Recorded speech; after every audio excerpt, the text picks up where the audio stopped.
I have a K&B Sportster 20 engine here that I recently purchased, and it was a new in-box engine. I've got it on the bench or on the table here because I'm going to disassemble it. I actually ran this engine today for the first time. I ran about a total of 10 ounces of fuel through it over the course of a couple of runs, and it was leaking fuel massively from around the head. It even maybe looked like there was some leakage here through the exhaust board. It was leaking here. But I mean, it was leaking so bad while it was running, it was just running down here and pooling in the back of the engine. So I want to just kind of take this thing down real quick and make sure there's not some gross manufacturing defect with this engine that's causing it to leak like that. This is the first K&B engine I've ever owned. And one of the other things that I thought was interesting that I just discovered, well, I discovered it the other day when I bought it, was this.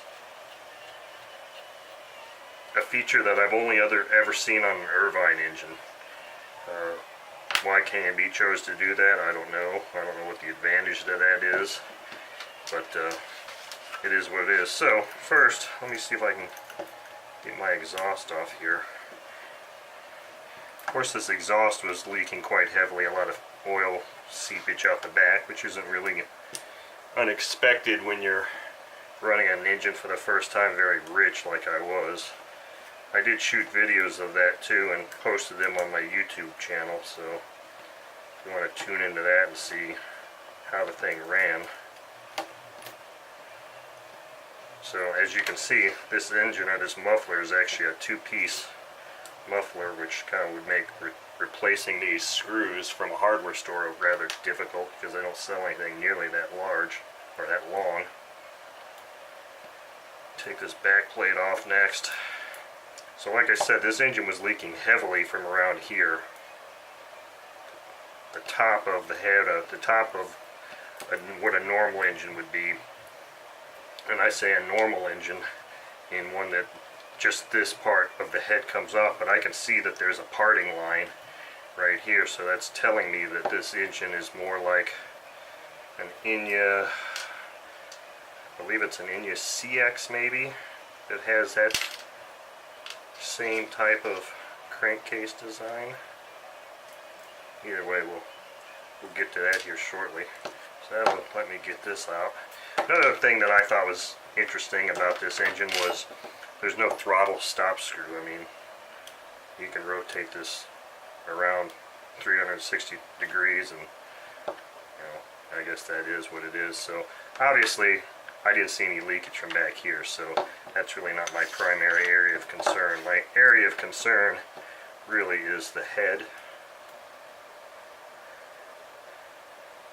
And I had retorqued these head screws through the course of the runs, and that didn't seem to help anything. So that's why I want to take a look inside and see if maybe there's a machining surface or a mating surface that just isn't what it should be. Maybe there's a gouge in it or something, because it was leaking really heavily.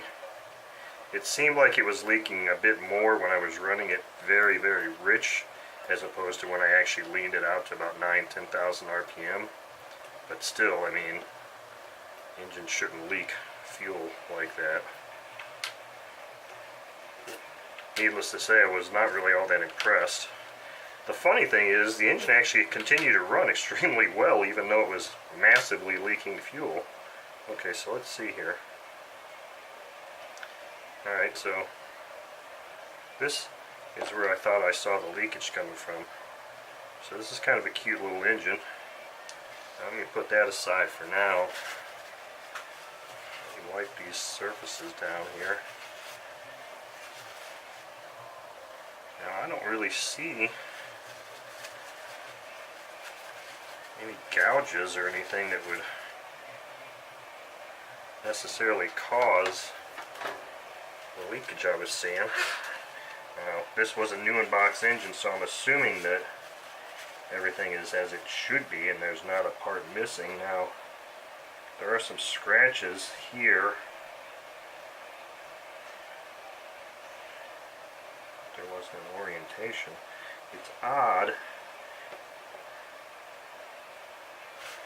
I don't know. Don't really see anything there. I'm wondering if maybe what I need to do is put a little bit of Permatex sealer on this head joint,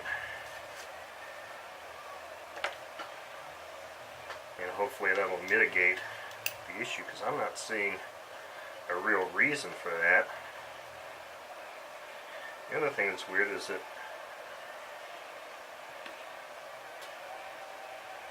it doesn't really even have a sleeve. I mean, the porting is machined into the casting, this is just a completely different design than I've ever really seen before. All the porting for the exhaust and intake is machined into the casting, so there's not a sleeve per se that you can pull out. This is quite an interesting little design. Let me see if I can pop this piston off real quick, just since I've got it out here. Take a quick look here and see if there's any kind of thing indicating front or back, so I put this thing back together.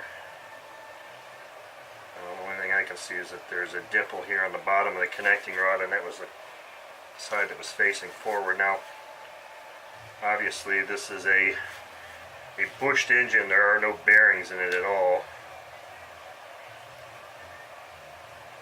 So I would think if I could pop this thing off, that crankshaft would come right out. I don't really have a need to do that, because that wasn't really the purpose of this. I'm just wondering if when I put this back together, if I should just use some Permatex sealer on there. But anyway, I'm not seeing anything, grossly wrong with this. I don't know if the previous owner actually took it apart and played with it or what, but I'm not seeing anything too unusual here. I mean, these machining surfaces have some scratches on them, and that could cause some issues. I think what I'm going to do is, when I reassemble this, I'm just going to put a small bead of Permatex sealant, maybe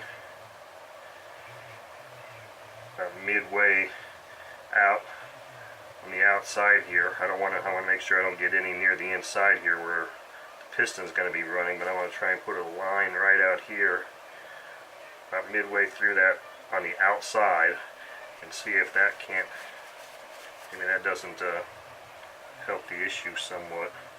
But anyway, that's the inside of a Can-Be Sportster 20, such as it is.